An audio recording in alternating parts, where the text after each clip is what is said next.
नमस्कारम। आप सभी व्यूअर्स का हमारे चैनल पर स्वागत है। ये हमारा पहला वीडियो है। वीडियो शुरू करने से पहले मैं सभी व्यूअर्स से रिक्वेस्ट करता हूँ कि चैनल को सब्सक्राइब ज़रूर करें सो दैट जैसे ही हम कोई न्यू वीडियो अपलोड करें आपको उस न्यू एंड अपडेटेड कंटेंट की नोटिफिकेशन मिल सके। फ़िलहाल हम हफ्ते में एक बार वीडियो अपलोड करेंगे एंड धीरे धीरे हम हफ्ते में 2 या 3 वीडियोस डालना शुरू कर देंगे। इस स्टेज पर हमको आपकी एनकरेजमेंट की बहुत ही ज़्यादा ज़रूरत है। जैसा कि आपको पता है चाइना इस वक्त दुनिया में क्या आतंक मचा रहा है। क्या आपको भी लगता है कि चाइना हमेशा से ही इतना ताकतवर रहा है? अगर ऐसा ही है तो ये सिर्फ एक वहम है। इस वीडियो के ख़त्म होने से पहले आपको इस बात का भी सबूत मिल जाएगा कि चाइना कितना एरिया हासिल करना चाहता है और उसके पीछे वजह क्या है। इसलिए ये ज़रूरी हो जाता है कि वो सब लोगों तक जानकारी पहुंचाई जाए जो कभी डिस्कस नहीं की गई। आइए बिना ज़्यादा टाइम खराब करे ज्ञान बांटने की प्रक्रिया शुरू की जाए। ये चाइना का करंट मैप है यानी 2020 का। इसमें आपको चाइना के नेबर्स जैसे जापान, रशिया, मंगोलिया, इंडिया दिखाई दे रहे हैं, मगर कुछ और देश हैं जिनके साथ चाइना की बाउंड्री लगती है। ये हैं Vietnam, Laos, Myanmar, Bhutan, Nepal, Afghanistan, Tajikistan, Kyrgyzstan, north Korea. अब ये कुछ देश हैं जिनके साथ बाउंड्री नहीं है मगर फिर भी सी के एरिया को लेकर डिस्प्यूट है, जैसा कि फिलीपींस, ब्रुनाई, मलेशिया। इनके अलावा तिब्बत पर चाइना ने 1950 में कब्जा कर लिया था। अब बाकी है ताइवान और हांगकांग। हालांकि कुछ और एरियाज भी हैं जहां चाइना कब्जा करना चाहता है, बट वहां धीरे धीरे जा रहा है, जो कि हम इस वीडियो में डिस्कस करेंगे। मैं ये बहुत अच्छे से जानता हूं कि मैक्सिमम लोगों को ये नहीं पता कि चाइना किस वजह से उन एरियाज को अपना कहता है। मिसाल के तौर पर तिब्बत को इंडिपेंडेंस क्यों नहीं दे रहा, ताइवान पर हक क्यों जमा रहा है, साउथ चाइना सी को लेकर क्या मसला है, लद्दाख और अक्साई चेन का क्या चक्कर है, एंड ऐसे ही बहुत से केसेस हैं। और इन सवालों का जवाब है उसकी हिस्ट्री और इन 5 मैप्स में जो इस वीडियो में मैं आपको दिखाऊंगा। इन बातों से चाइना का दोगलापन भी साफ हो जाता है। यह है चाइना का 2500 BC का मैप। जब चाइना शुरू हुआ था, यह दिखाता है कि चाइना का ओरिजिन क्या है। अब हो सकता है आपको समझ ना आ रहा हो कि ये कौन सा एरिया है वर्ल्ड मैप के ऊपर, तो लीजिए ये प्रॉब्लम भी सॉल्व कर देते हैं। चाइना का करंट और 2500 BC का मैप आपके सामने है, जिसमें अगर इस टेरिटरी को करंट टेरिटरी से कंपेयर करेंगे तो आपको पता चलेगा कि कितना बड़ा डिफरेंस है इन दोनों मैप्स में। अब उनका 2500 BC का एरिया ये रहा करंट मैप में, एंड मैं आपको बताता चलूं कि ये कोई अपनी तरफ से मैप नहीं रख दिया है मैंने, ये चाइना के ऑफिशियल मैप्स हैं। इस समय को न्यूलिथिक चाइना कहा जाता है। इसके बाद चाइना में शैंग एंड जाओ डायनेस्टी आई, जिन्होंने इसी जगह में रूल किया, यानी कभी भी उन्होंने अपना एरिया एक्सपैंड नहीं किया। हान डायनेस्ट के समय चाइना की टेरिटरी पहली बार इंक्रीज हुई जब इस तरफ का हिस्सा हान रूलर ने लेना शुरू किया, जो फिर बढ़ती ही गई। अगर आपको लगता है कि इससे क्या फर्क पड़ता है तो आने वाले 2 से 3 मिनट में आपको एहसास होगा कि चाइना आज अगर इतने एरिया पर अपना हक जमा रहा है तो उसकी असली वजह यही डायनेस्टीज और मैप्स हैं जो चाइना सबूत के तौर पर यूज करता है। 6 से 9 सेंचुरी के बीच कुछ और अच्छे समझदार डायनेस्ट रहे जो एक्सपेंशनिज्म में बिलीव नहीं करते थे और अपने लोगों के लिए काम किए। मगर जैसे ही इनके बाद युआन डायनेस्ट आई, एक बहुत बड़ा बदलाव दिखाई दिया। उन्होंने बहुत तेजी से दूसरी जगहों पर कब्जा करना शुरू किया। यही वो समय है जब युआन ने तिब्बत का एरिया चाइना में मिलाया था। इंटरनेशनली चाइना ने ये एक वजह बताई तिब्बत को इंडिपेंडेंस ना देने की। चाइना कहता है तिब्बत कभी भी इंडिपेंडेंट देश नहीं था और वो उनके युआन डायनेस्टी का हिस्सा रहा है एंड 1911 यानी 1911 की रेवोल्यूशन के बाद अलग हुआ था। ये क्लियर करते हैं कि अगर चाइना के लॉजिक से चला जाए कि जो जगह पास्ट में कभी उनकी थी तो वो अब चाइना की होनी चाहिए, उसी लॉजिक से चाइना को वो सारी जगह यानी कि ये सारी जगह वापस कर देनी चाहिए जो पास्ट में कभी किसी और देश की थी या इंडिपेंडेंट भी हो सकती है।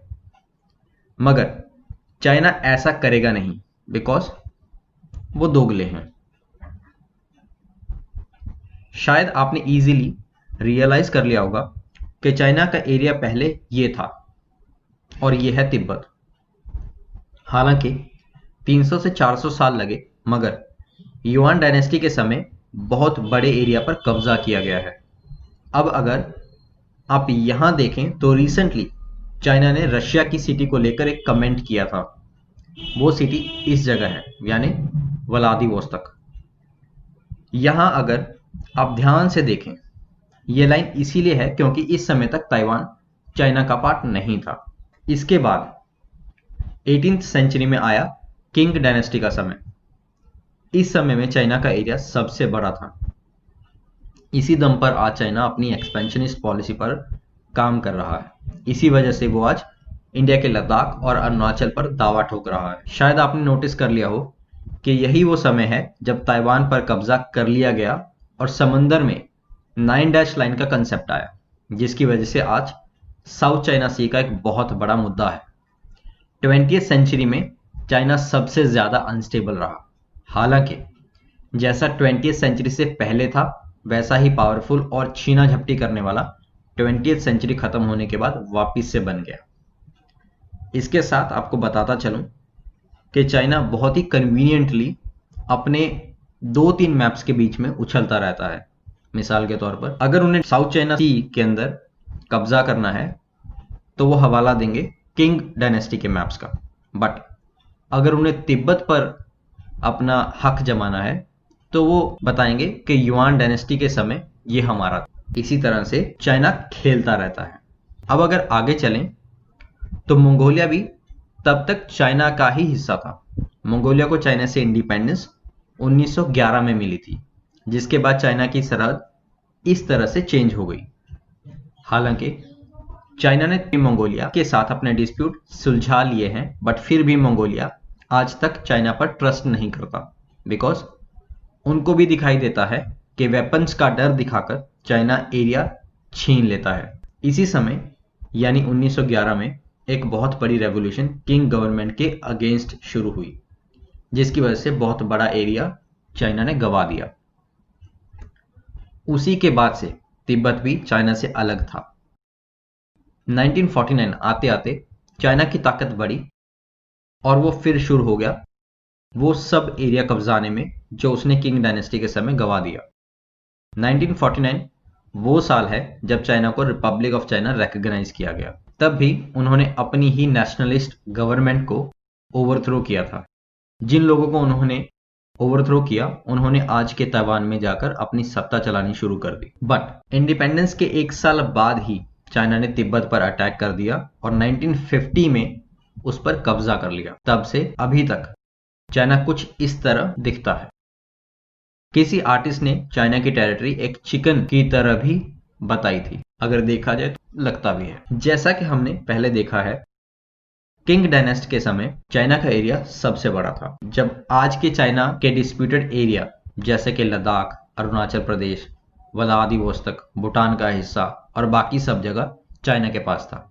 उसी वजह से वो कहते हैं कि ये सब एरिया उनको मिल जाना चाहिए और इसी पर फोकस करते हुए सब इंटरनेशनल लॉस को एक साइड करके उन्होंने सारा पैसा और ध्यान लगाना शुरू कर दिया।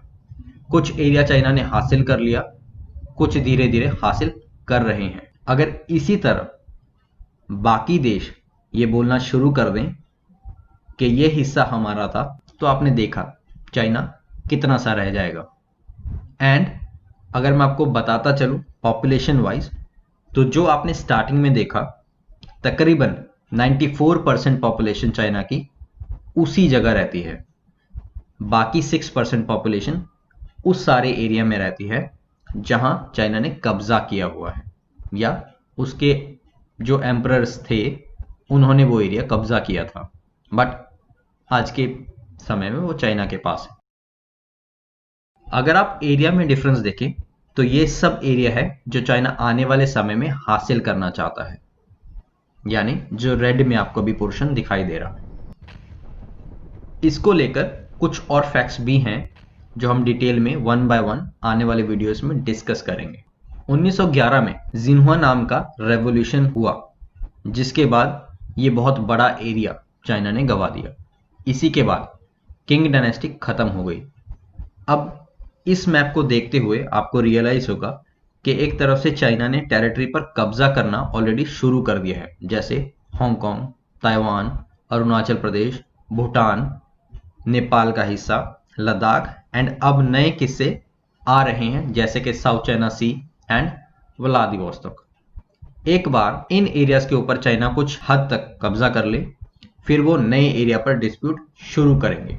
जैसे अभी अभी उन्होंने भूटान की बाउंड्री से बहुत अंदर एक सेंचुरी है, एक फॉरेस्ट एरिया है, जिस पर बोला है ये एरिया हमारा था। अगर आप मैप में चेक करें तो पॉसिबल है कि वो एरिया पास्ट में उनका रहा हो, बट इंडिपेंडेंस के टाइम उनका नहीं था। इस समय चाइना ये भूल गया कि अब इंटरनेशनल लॉ के हिसाब से फैसले लिए जाते हैं, और ना कि जो एरिया उनके राजाओं ने 12th या 19 से 20th सेंचुरी में कब्जा किया था उसके हिसाब से। बाय द वे, चाइना जब खुद पर आती है तो इंटरनेशनल लॉज का रोना रोने लगता है, मगर खुद उसने इंटरनेशनल कोर्ट की रूलिंग को रिजेक्ट कर दिया था जब इंटरनेशनल कोर्ट ने कहा था कि साउथ चाइना सी में जो एरिया फिलीपींस ने कंटेस्ट किया है वो उनका ही है एंड चाइना का उस पर कोई हक नहीं है। एंड सेम उन्होंने अभी रिसेंटली किया है जब इंडिया ने चाइनीज ऐप पर बैन लगाया। एनीवे, आने वाली वीडियो में डिटेल से साउथ चाइना सी डिस्प्यूट डिस्कस करेंगे। हालांकि ये आपको अब पता चल गया है कि डिस्प्यूट शुरू कब हुआ और कैसे शुरू हुआ, बट बहुत कुछ है जो अभी छिपा हुआ है या जिस पर बहुत ज्यादा लाइट नहीं डालेगी। ये भी पॉसिबल है कि लोगों को शायद पता हो कि क्या चल रहा है, बट कहां चल रहा है ये नहीं पता। मिसाल के तौर पर इंटरनेशनल लॉ के हिसाब से जो सीज का लॉ है, 200 नॉटिकल माइल्स का एरिया हर कंट्री का जो उसकी बाउंड्री के साथ लगता है वो उनका इकोनॉमिक जोन है, यानी वहां पे कुछ भी कर सकते हैं। अब फिलीपींस का 50 नॉटिकल माइल्स के बाद एक शोल आता है जहां चाइना ने ऑलरेडी कब्जा कर लिया है, यानी वो जो 150 माइल्स नॉटिकल माइल्स का एरिया रह गया बीच में, वो चाइना फिलीपींस को नहीं दे रहा, यानी सीधा सीधा इंटरनेशनल लॉज को वायलेट कर रहा है। अब ऐसे ही कुछ और भी फैक्ट्स हैं जो हम आने वाली वीडियोस में डिस्कस करेंगे। आप सबको दिल से धन्यवाद इस वीडियो को पूरा देखने के लिए, और ये रिक्वेस्ट है कि चैनल को सब्सक्राइब और वीडियो को लाइक करके हमारा हौसला बढ़ाएं। Till then, be safe, keep smiling and मजे करो।